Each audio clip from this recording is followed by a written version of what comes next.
ഇന്നും നേതാക്കൾ പരസ്പരം കൊമ്പ് കോർക്കുന്നതിൻ്റെ ദൃശ്യങ്ങൾ നമുക്ക് കാണാൻ കഴിഞ്ഞു. സഹകരണ വകുപ്പിൽ കേരളം കണ്ട ഏറ്റവും വലിയ തട്ടിപ്പിന് കളമൊരുങ്ങിയെന്ന ആരോപണം ആവർത്തിച്ച് രമേശ് ചെന്നിത്തല വ്യക്തമാക്കുകയാണ്. ലോകത്തിലെ തന്നെ ഏറ്റവും വലിയ IT കമ്പനികളിൽ ഒന്നായ ടാറ്റ കൺസൾട്ടൻസിക്ക് നൽകാൻ സഹകരണ വകുപ്പ് ധാരണയാക്കിയ കേരളത്തിലെ പ്രാഥമിക സഹകരണ സംഘങ്ങൾക്കായുള്ള ഒരു പൊതു സോഫ്റ്റ്വെയർ തയ്യാറാക്കാനുള്ള പദ്ധതി അതിൻ്റെ 4 ഇരട്ടിക്ക് മേൽത്തുകയ്ക്ക് അത് ഈ രംഗത്ത് യാതൊരു മുൻപരിചയവുമില്ലാത്ത ദിനേശ് BD സഹകരണ സംഘത്തിന് കൈമാറി എന്ന ആരോപണമാണ് രമേശ് ചെന്നിത്തല ആവർത്തിച്ചത്. സഹകരണ മേഖലയിലെ അഴിമതി ആരോപണം മുഖ്യമന്ത്രി പിണറായി വിജയൻ തള്ളിക്കളഞ്ഞു. നുണകളുടെ ഘോഷയാത്രയാണ് പ്രതിപക്ഷം നടത്തുന്നത് എന്നായിരുന്നു മുഖ്യമന്ത്രിയുടെ ആക്ഷേപം. സോഫ്റ്റ്വെയർ ആരോപണത്തിലൂടെ ഇല്ലാത്ത കാര്യമാണ് രമേശ് ചെന്നിത്തല ഉന്നയിച്ചത് എന്ന് മുഖ്യമന്ത്രി പറഞ്ഞു.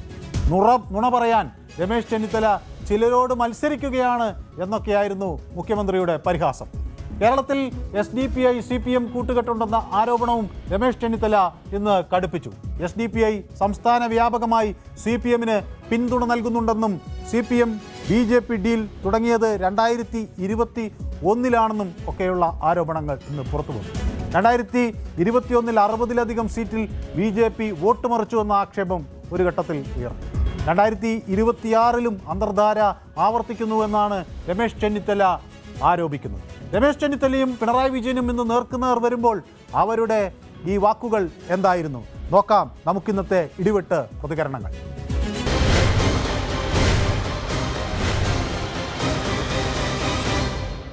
കേരളത്തിൻ്റെ മുഖ്യമന്ത്രി ശ്രീ പിണറായി വിജയൻ രാജ്യത്തിൻ്റെ പ്രധാനമന്ത്രി നരേന്ദ്രമോദി ഉണ്ടാക്കി ഒരു രാഷ്ട്രീയമായ തന്നെയുമല്ല, കഴിഞ്ഞ പാർലമെന്റ് തെരഞ്ഞെടുപ്പിൽ ഇടതുമുന്നണി മുഖ്യമന്ത്രിയും ഏറ്റവും കൂടുതൽ സംസാരിച്ചത് പൗരത്വ നിയമത്തെ പറ്റിയാണ്. എല്ലാ യോഗത്തിലും പാർലമെന്റ് തെരഞ്ഞെടുപ്പ് കഴിഞ്ഞപ്പോൾ അത് മാറി. അപ്പോഴാണ് അയ്യപ്പ സംഗമത്തെ പറ്റി ഓർമ്മ. ആഗോള അയ്യപ്പ സംഗമം നടത്താനും പാർലമെന്റ് തെരഞ്ഞെടുപ്പിൽ ന്യൂനപക്ഷ പ്രീണനം അവസാനിപ്പിച്ച് ഭൂരിപക്ഷ പ്രീണനത്തിലേക്ക് മാറുകയാണ്. ചെന്നിത്തല പറയുന്നത് ഇപ്പം ഈ നുണകൾ പറയുന്നതിൽ ഇവരെല്ലാം മത്സരിച്ചുകൊണ്ടിരിക്കുകയാണ്. എനിക്കെന്താ ചെയ്യാൻ പറ്റുന്നത്? വല്ലാത്ത പ്രചരണങ്ങളാണ് നുണകളെന്ന നിലക്ക് അവരഴിച്ചു വിട്ടുകൊണ്ടിരിക്കുന്നത്. അപ്പോൾ നുണ പറഞ്ഞിട്ട് LDFനെ പ്രതിരോധത്തിലാക്കാൻ പറ്റുമെന്നാണ് നോക്കുന്നത്. ഇതെന്തിനാണ് എന്ന് നിങ്ങളെ പോലുള്ളവർ ചിന്തിക്കണം. അങ്ങനെ രണ്ട് നേതാക്കളും ശക്തമായ വാദപ്രതിവാദങ്ങൾ നടത്തുകയാണ്. അത് രാഷ്ട്രീയ രംഗത്തെ കൂടുതൽ ചൂടുപിടിപ്പിക്കുകയാണ്. CPIM തീവ്ര വലതുപക്ഷ പാർട്ടിയായി മാറി എന്നാണ് മറ്റൊരാക്ഷേപം കോൺഗ്രസിൻ്റെ ഭാഗത്തു നിന്ന് ഇന്ന് വന്നത്. ലോക്സഭാ തെരഞ്ഞെടുപ്പിൽ ന്യൂനപക്ഷ വർഗീയതയായിരുന്നു മുഖ്യമന്ത്രി പറഞ്ഞതെന്നും എന്നാൽ അത് പിന്നീട് ഇപ്പോൾ അത് ഭൂരിപക്ഷ വർഗീയതയായി എന്നൊക്കെയുള്ള ആരോപണങ്ങൾ വന്നു. പ്രതിപക്ഷ നേതാവ് VD സതീശനും ഇന്ന് ശക്തമായ ആരോപണങ്ങളുമായി രംഗത്തെത്തി. ജമാഅത്തെ ഇസ്ലാമി SDPI പോലുള്ള മതരാഷ്ട്രവാദികളുടെ പാർട്ടികളുമായി ഒരു നീക്കുപോക്കും CPMന് ഇല്ല എന്ന് ഇന്ന് MA ബേബി വ്യക്തമാക്കി. PDPയും LDFനെ സഹായിക്കുന്നുവെന്ന് പറഞ്ഞ് അവരുടെ നിലപാട് വ്യക്തമാക്കിയിട്ടുണ്ട്. ഏതായാലും CPM general secretary MA baby ഈ വിഷയങ്ങളൊക്കെ ഇന്ന് പ്രതിപാദിച്ചു. ഒരു കാലഘട്ടത്തിൽ വർഗീയ നിലപാടെടുത്തിരുന്ന PDP ഇപ്പോൾ അതിൽ നിന്ന് പിന്മാറിയിട്ടുണ്ട് എന്നൊക്കെയാണ് അദ്ദേഹം പറയുന്നത്. അബ്ദുൽ നാസർ മദനി തന്നെ ഇക്കാര്യം വ്യക്തമാക്കിയിട്ടുണ്ട് എന്നൊക്കെ MA ബേബി വ്യക്തമാക്കുകയും ചെയ്തു. ഏതായാലും ഈ വർഗീയ കൂട്ടുകെട്ട് ഇന്ന് വലിയ ചർച്ചാ വിഷയമാകുമ്പോൾ ആ മേഖലയിലുണ്ടായ വാദപ്രതിവാദങ്ങളും പ്രതികരണങ്ങളും നോക്കാം.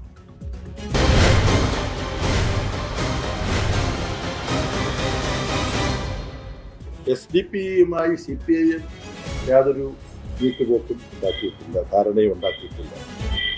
SDPI ഇപ്പോൾ നടത്തുന്ന പ്രവർത്തന ശൈലി ജനാധിപത്യ രാഷ്ട്രീയ പ്രവർത്തനത്തിന് അനുഗുണമല്ല എന്ന അഭിപ്രായമാണ് CPIMന്റെ നിരീക്ഷണം. ജമാഅത്ത് ഇസ്ലാമിയുമായിട്ട് ഒരു കാലത്തും ബന്ധമില്ലായിരുന്നു എന്ന് മുഖ്യമന്ത്രി പറഞ്ഞു. അപ്പൊ ഞാൻ വീഡിയോ ക്ലിപ്പ് ഹാജരാക്കി. ജമാഅത്ത് ഇസ്ലാമിയെ സ്വാഗതം ചെയ്തുകൊണ്ട് അന്ന് പാർട്ടി സെക്രട്ടറിയായ പിണറായി വിജയൻ സംസാരിച്ചത്. അപ്പൊ ആരാ നുണ പറഞ്ഞത്? അങ്ങനെ ഇന്ന് ഈ വാദപ്രതിവാദങ്ങൾ തുടരുന്നതിനിടെ ഒരു ശ്രദ്ധാകേന്ദ്രമായ ഒരു മണ്ഡലമുണ്ട്, മങ്കര.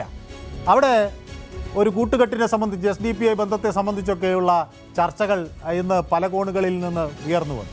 അതായത് അതിന് മുഖ്യമന്ത്രി ഒരു മറുപടി പറഞ്ഞത് സംശുദ്ധരായ ആളുകളെയാണ്, സ്വതന്ത്രന്മാരെയാണ് തെരഞ്ഞെടുപ്പിൽ LDF നിർത്താറുള്ളത് എന്ന് മുഖ്യമന്ത്രി പറഞ്ഞു. അവർ നല്ല നിലയ്ക്ക് ജയിച്ചു വന്നിട്ടുണ്ട്. മലപ്പുറത്ത് തങ്ങൾ നടത്തിയ പല പരീക്ഷണങ്ങളും ജനങ്ങൾ സ്വീകരിച്ചതാണ്. ചില്ലറ വോട്ടിനു വേണ്ടി രാഷ്ട്രീയ ചട്ടത്തരം കാണിക്കില്ല എന്ന് ആവർത്തിച്ച് പറയുന്നു. ഇക്കാര്യം ലീഗിനും UDF-നും പ്രയാസങ്ങൾ സൃഷ്ടിച്ചു.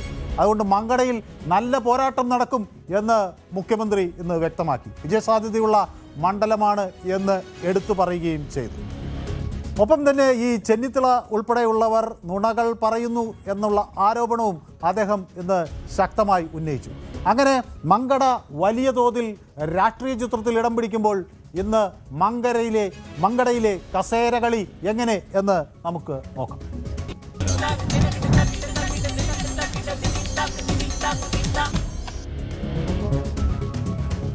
മലപ്പുറത്തും മങ്കടയിലെ ലീഗ് വിമത സ്ഥാനാർത്ഥിക്ക് മലപ്പുറം മങ്കടയിൽ ലീഗ് വിമത സ്ഥാനാർത്ഥിക്കാണ് ഇപ്പോൾ LDF പിന്തുണ നൽകിയിരിക്കുന്നത്. സ്വതന്ത്ര സ്ഥാനാർത്ഥി കുന്നത്ത് മുഹമ്മദിനെയാണ് LDF അവിടെ പിന്തുണയ്ക്കുന്നത്. ആദ്യം പ്രഖ്യാപിച്ച സ്ഥാനാർത്ഥി MP അലവിയായിരുന്നു. MP അലവിയെ മാറ്റിയാണ് കുന്നത്ത് മുഹമ്മദിനെ പിന്തുണയ്ക്കാൻ തീരുമാനിച്ചത്. മുസ്ലിം ലീഗിൻ്റെ വളരെ പ്രധാനപ്പെട്ട നേതാക്കളിൽ ഒരാളാണ് എന്നതുകൊണ്ട് തന്നെ പാർട്ടിയുമുണ്ടായ അഭിപ്രായ വ്യത്യാസത്തെ തുടർന്ന് സ്വതന്ത്ര സ്ഥാനാർത്ഥിയായി അദ്ദേഹം നോമിനേഷൻ നൽകുകയായിരുന്നു. അവിടെയാണ് പിന്തുണയുമായി CPM എത്തുന്നത്. അവിടുത്തെ ബ്ലോക്ക് പഞ്ചായത്തിൻ്റെ പ്രസിഡൻറ്റും ലീഗിൻ്റെ മണ്ഡലം കമ്മിറ്റി പ്രസിഡൻറ്റുമായിരുന്നു. സ്ഥാനാർത്ഥിത്വം പ്രഖ്യാപിച്ചതിന് പിന്നാലെ ഇടതുപക്ഷ ജനാധിപത്യ മുന്നണിയുടെ പിന്തുണ അദ്ദേഹം അഭ്യർത്ഥിക്കുകയും ചെയ്തിരുന്നു. അതിൻ്റെ അടിസ്ഥാനത്തിൽ നിയമസഭാ തെരഞ്ഞെടുപ്പിൽ മങ്കട മണ്ഡലത്തിലെ CPM സ്ഥാനാർത്ഥിയായി നിശ്ചയിച്ചിരുന്ന MP അലവിയുടെ പേര് മാറ്റി സ്വതന്ത്ര സ്ഥാനാർത്ഥിക്ക് പിന്തുണ നൽകാൻ CPM തീരുമാനിച്ചു. തന്നെ യാതൊരു കാരണവുമില്ലാതെയാണ് ലീഗിൽ നിന്ന് പുറത്താക്കിയതെന്നും പാർട്ടിയിലെ ഇന്നലെ വന്ന ഒരാൾക്ക് മന്ത്രിസ്ഥാനം കൊടുത്ത് അത് തന്നെ പരിഗണിക്കുന്നില്ല എന്നൊക്കെ ചൂണ്ടിക്കാണിച്ചാണ് കുന്നത്ത് മുഹമ്മദ് പ്രതികരിച്ചത്.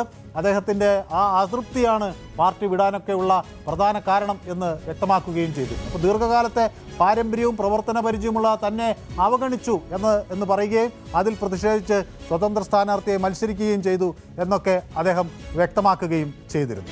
ഇപ്പോൾ മങ്കടയുടെ രാഷ്ട്രീയ ചിത്രം നമുക്ക് നോക്കേണ്ടതുണ്ട്.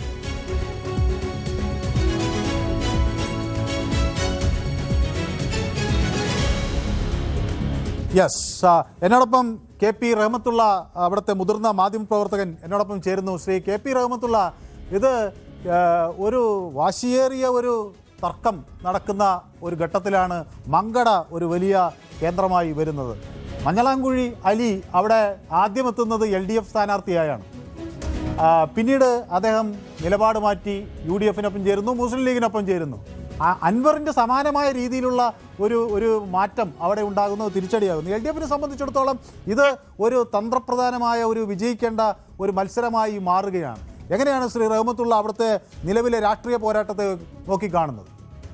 മഞ്ഞളാംകുഴി അലി നീണ്ട അഞ്ച് തവണയായി വിവിധ പെരിന്തൽമണ്ണയിൽ നിന്നും മങ്കടയിൽ നിന്നും MLA ആവുകയും 3.5 കൊല്ലം മന്ത്രിയാവുകയും ചെയ്തിരുന്നു. ആ നിലയിൽ മുസ്ലിം ലീഗ് നേതൃത്വം ഇത്തവണ മഞ്ഞളാംകുഴി അലിയെ സ്ഥാനാർത്ഥിത്വത്തിൽ നിന്ന് മാറ്റുമെന്ന് ന്യായമായും മങ്കടയിലുള്ളവർ വിശ്വസിച്ചിരുന്നു. കഴിഞ്ഞ 8 വർഷമായി പെരിന്തൽമണ്ണ മങ്കട മണ്ഡലം മുസ്ലിം ലീഗ് പ്രസിഡന്റായിരുന്ന കുന്നത്ത് മുഹമ്മദ് എന്ന വ്യക്തി തനിക്ക് മത്സരിക്കാനുള്ള അവസരം കിട്ടുമെന്നാണ് പ്രതീക്ഷിച്ചിരുന്നത്. കഴിഞ്ഞ തദ്ദേശ സ്വയംഭരണ തെരഞ്ഞെടുപ്പിൽ ജില്ലാ പഞ്ചായത്തിലേക്ക് മത്സരിക്കാനുള്ള അവസരം അദ്ദേഹം സ്വയം വേണ്ടെന്ന് വെക്കുകയായിരുന്നു. ആ നിലയിൽ ഇത്തവണ നിയമസഭയിലേക്ക് മത്സരിക്കാൻ കഴിയുമെന്നാണ് അദ്ദേഹം കരുതിയിരുന്നത്. സ്ഥാനാർത്ഥിയെ തെരഞ്ഞെടുക്കുന്നതിന് വേണ്ടി മങ്കട മണ്ഡലത്തിൽ ചേർന്ന യോഗത്തിൽ അധ്യക്ഷം വഹിച്ചത് പോലും കുന്നത്ത് മുഹമ്മദ് ആയിരുന്നു. പക്ഷേ മഞ്ഞളാംകുഴി അലിയോട് ഒരിക്കൽ കൂടി മത്സരിക്കാൻ പാർട്ടി ആവശ്യപ്പെട്ടതോടുകൂടി പൊടുന്നനെ അദ്ദേഹം ഇടതുപക്ഷത്തേക്ക് മാറുകയായിരുന്നു എന്നതാണ് സത്യം. ഇവിടെ നമ്മൾ ഇത് എപ്പോഴും കാണുന്നതാണ്. അൻവറിന്റെ ഒരു കഥ CPM-ന് മുന്നിലുണ്ട്, മഞ്ഞളാംകുഴി അലിയുടെ തന്നെ ഒരു കഥ CPM-ന് മുന്നിലുണ്ട്. ഇപ്പോൾ KP റഹ്മത്തുള്ളയെ അവിടെ സ്വതന്ത്രൻ എന്ന നിലയിൽ പിന്തുണച്ച് വരികയാണ്. ഇത് വീണ്ടും ഒരു ഘട്ടം കഴിയുമ്പോഴുള്ള ഒരു തിരിച്ചടി ഉണ്ടാകുന്ന ഒരു സാഹചര്യം ഉണ്ടാകും എന്ന് ഭയക്കേണ്ടതുണ്ടോ? കുന്നത്ത് മുഹമ്മദ് ഇടതുപക്ഷത്തെത്തിയോടുകൂടി വലിയ ആവേശത്തിലാണ് ഇടതുപക്ഷ പ്രവർത്തകർ എന്നതാണ് സത്യം. മഞ്ഞളാംകുഴി അലി ഈ അലി വിരുദ്ധ വികാരം മണ്ഡലത്തിലുടനീളം ഉണ്ട് എന്നും അത് വോട്ടാക്കി മാറ്റി അട്ടിമറി സൃഷ്ടിക്കാൻ കഴിയുമെന്നാണ് ഇടതുപക്ഷം പറയുന്നത്. മാത്രമല്ല EK വിഭാഗം സുന്നികൾ എന്നറിയപ്പെടുന്ന സമസ്തയുടെ വളരെ സജീവ അതിന്റെ സംസ്ഥാന ജനറൽ സെക്രട്ടറിയായ K ആലിക്കുട്ടി മുസ്ലിയാരുടെ സഹോദരന്റെ മകനാണ് കുന്നത്ത് മുഹമ്മദ് എന്നതുകൂടി നമ്മൾ ചേർത്ത് വായിക്കണം. മുസ്ലിം ലീഗിൽ മഞ്ഞളാംകുഴി അലിയെ സ്ഥാനാർത്ഥിത്വത്തിൽ നിന്ന് മാറ്റണമെന്ന് വലിയ ഒരു വിഭാഗം കഴിഞ്ഞ കുറെ കാലമായി ആവശ്യപ്പെടുന്നു. കാരണം നീണ്ട 25 കൊല്ലം 1996 ഇടതുപക്ഷ സ്ഥാനാർത്ഥിയായിക്കൊണ്ട് മങ്കടയിൽ മഞ്ഞളാംകുഴി അലി വരുന്നത്. 2 തവണ അദ്ദേഹം തൊട്ടടുത്ത മണ്ഡലമായ പെരിന്തൽമണ്ണയിൽ നിന്നും മത്സരിച്ചിരുന്നു. അദ്ദേഹത്തിന് പ്രായവും ഒരുപാടായിട്ടുണ്ട്. ആ നിലയിൽ അദ്ദേഹം ഇത്തവണ ഒഴിയുമെന്നാണ് എല്ലാവരും കരുതിയിരുന്നത്. അതില്ലാതായതോടുകൂടിയാണ് കുന്നത്ത് മുഹമ്മദ് മറുഭാഗത്തെത്തുന്നത്. അപ്പോൾ അദ്ദേഹത്തിന് പിന്നിൽ വളരെ വലിയ രീതിയിൽ ഇടതുപക്ഷം അണിനിരന്നുകൊണ്ട് കടുത്ത മത്സരമാണിപ്പോൾ മങ്കടയിൽ നടന്നുകൊണ്ടിരിക്കുന്നത്. അവസാന അവിടെ ശ്രീ KPO റഹ്മത്തുള്ള അവിടെ ഇപ്പം മറ്റ് SDPI വോട്ടുകൾ PDP എന്തായാലും പിന്തുണ കൊടുത്തിട്ടുണ്ട്. SDPI വോട്ടുകളൊക്കെ സമാഹരിച്ചാൽ മഞ്ഞളാംകുഴി അലിക്കെതിരെ ഒരു പ്രതിരോധം തീർക്കാൻ ഈ ഇടത് സ്ഥാനാർത്ഥിക്ക് കഴിയും എന്നൊരു പ്രതീക്ഷ സൃഷ്ടിക്കാൻ അവർക്ക് കഴിഞ്ഞിട്ടുണ്ടോ?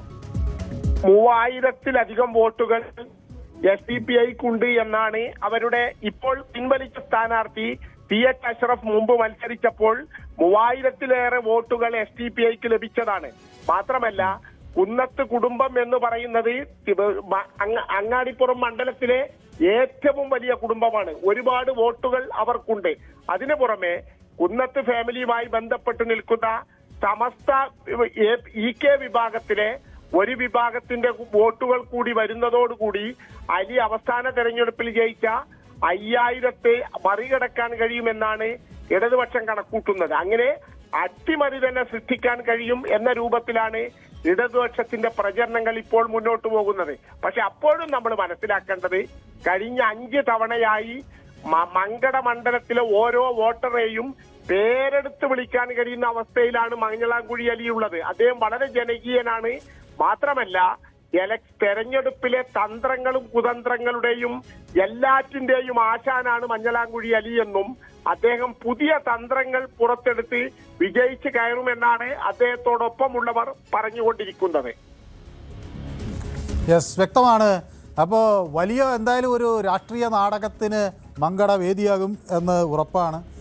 അവിടുത്തെ ഒരു കൃത്യമായ ചിത്രമാണ് KPO റഹ്മത്തുള്ള അവിടെ നിന്ന് പങ്കുവയ്ക്കുകയും ചെയ്തിട്ടുള്ളത്. അപ്പോൾ മഞ്ഞളാംകുഴി അലി വലിയ പ്രതീക്ഷയിലാണ്. അദ്ദേഹത്തിന് തഴക്കം വന്ന ഒരു രാഷ്ട്രീയ നേതാവായി അദ്ദേഹം മാറിക്കഴിഞ്ഞു. തെരഞ്ഞെടുപ്പുകൾ പലത് കണ്ടു. 2 മണ്ഡലങ്ങളിൽ മാറി മാറി നിന്ന് വിജയിക്കാൻ അദ്ദേഹത്തിന് കഴിഞ്ഞു.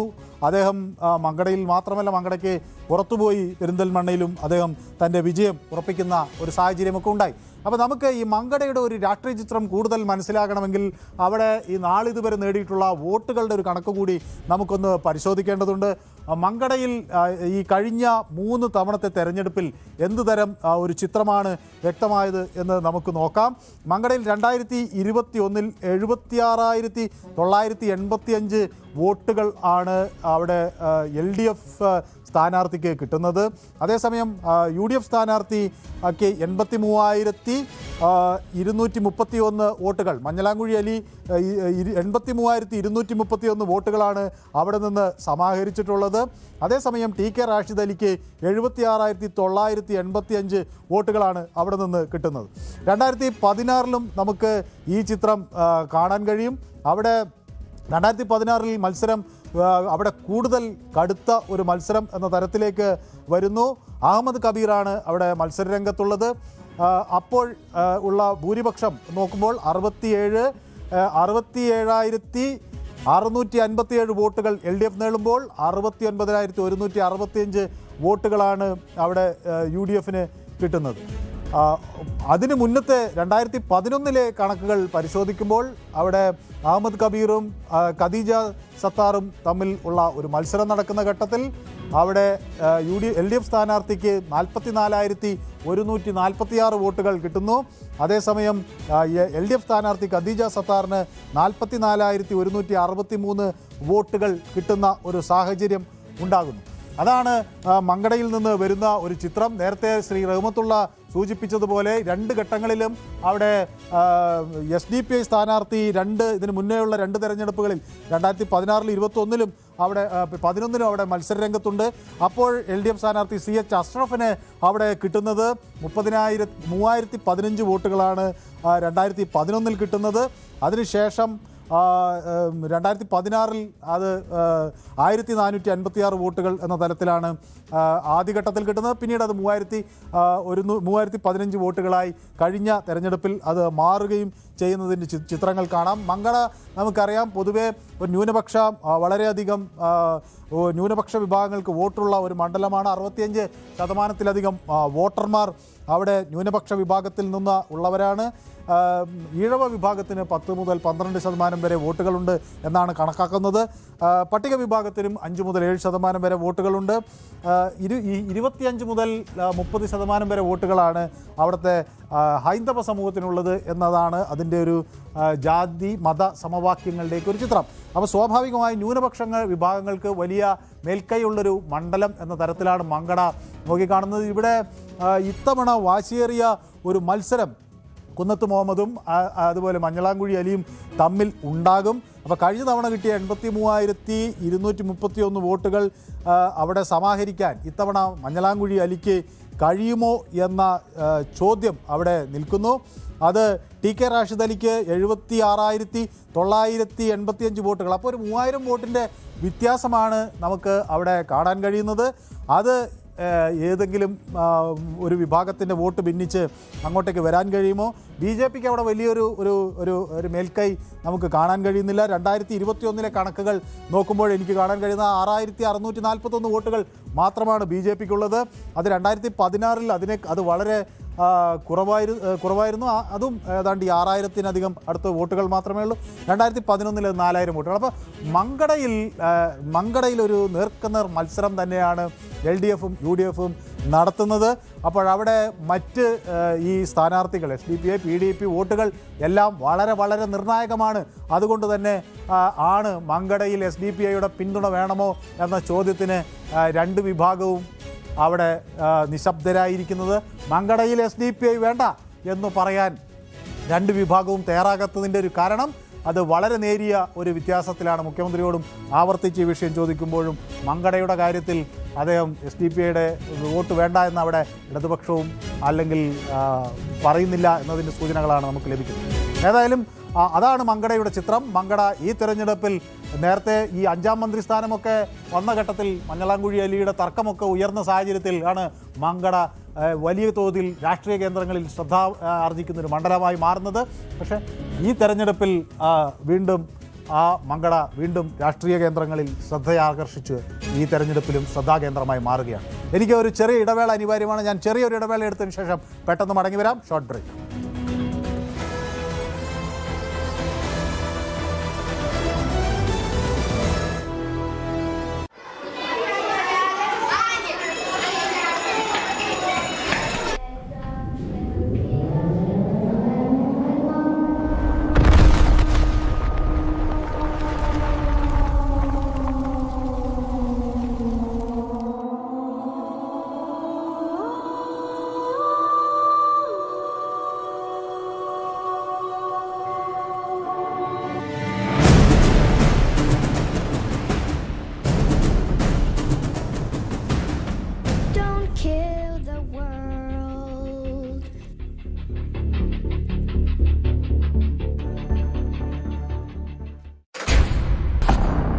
കളിക്കളം റെഡി.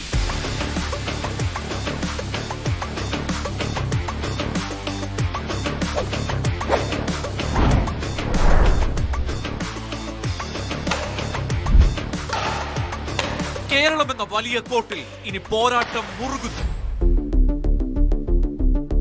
140 മണ്ഡലങ്ങളുടെ ഭാവി നിർണയിക്കുന്ന പോരാട്ടം. നെറ്റിന് അപ്പുറവും ഇപ്പുറവും അതികായന്മാർ. കേരളം വിധി എഴുതും.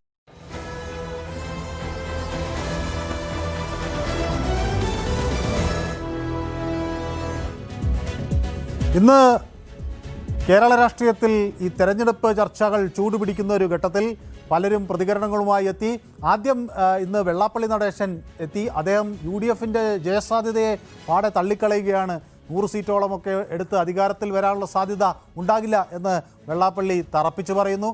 അതോടൊപ്പം തന്നെ VD സതീശനെ കടന്നാക്രമിക്കുന്നു. അതിന് VD സതീശൻ നൽകുന്ന മറുപടി എന്ത്? പാണക്കാട് തങ്ങളും അതുപോലെ രാജീവ് ചന്ദ്രശേഖറും ഒക്കെ ഇന്ന് നടത്തിയ സുപ്രധാനമായ പ്രതികരണങ്ങൾ എന്ത് എന്ന് നമുക്ക് ഒറ്റ റൗണ്ടിൽ നോക്കി വരാം.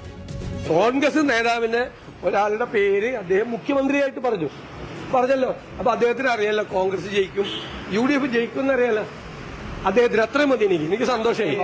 എന്നെ പറഞ്ഞോട്ടെ, എന്നെ എന്ത് വേണേലും പറഞ്ഞു. അതല്ല, അതിനേക്കാളും മോശമാക്കി പറഞ്ഞിട്ടുണ്ടല്ലോ.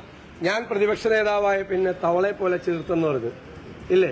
പിന്നെ ഞാൻ പന്നനാണ്, വൃത്തികെട്ടവനാണ് ഒക്കെ പറഞ്ഞു. 90 വയസ്സായില്ല, ഞാൻ എങ്ങനെ തിരിച്ചു വരണം?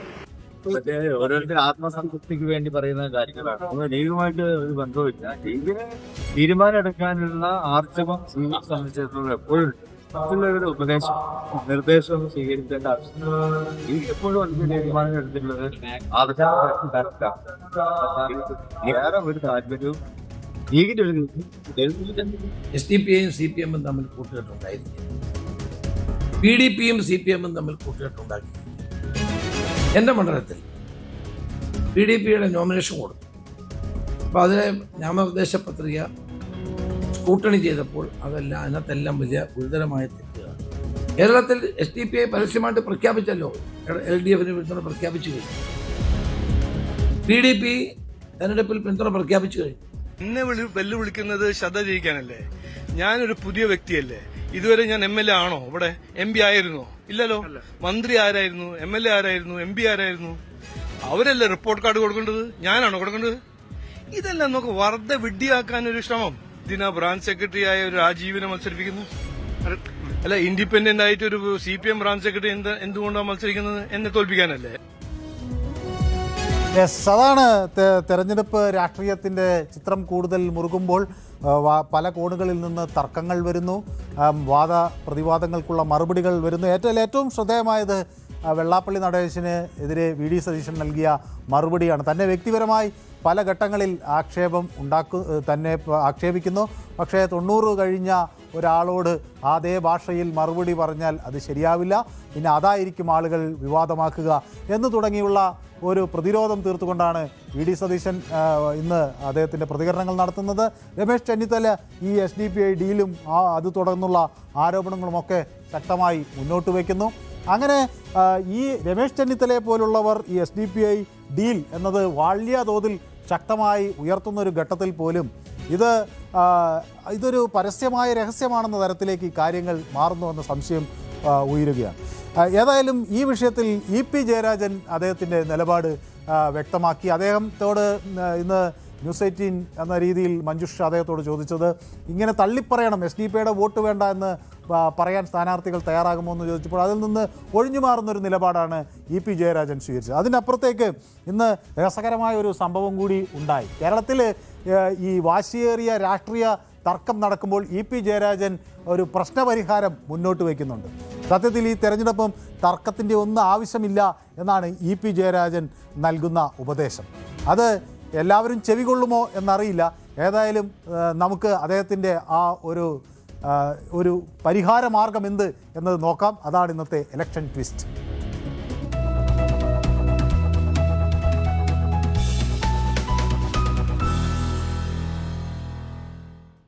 ഞാൻ ഒരു തിരിച്ചൊരു ചോദ്യം. കേരളത്തിൽ ഇന്ന് എല്ലാ രാഷ്ട്രീയ പാർട്ടികളുടെ പിണറായി വിജയനെ പോലെ ഒരു ഭരണതന്ത്രജ്ഞൻ, ഒരു രാഷ്ട്രീയ നേതാവ്, ദീർഘവീക്ഷണത്തോടുകൂടി കാര്യങ്ങൾ കൈകാര്യം ചെയ്യാൻ കഴിയുന്ന പ്രാപ്തനായ വേറൊരു നേതാവ് നിങ്ങളത് പറഞ്ഞു തരൂ.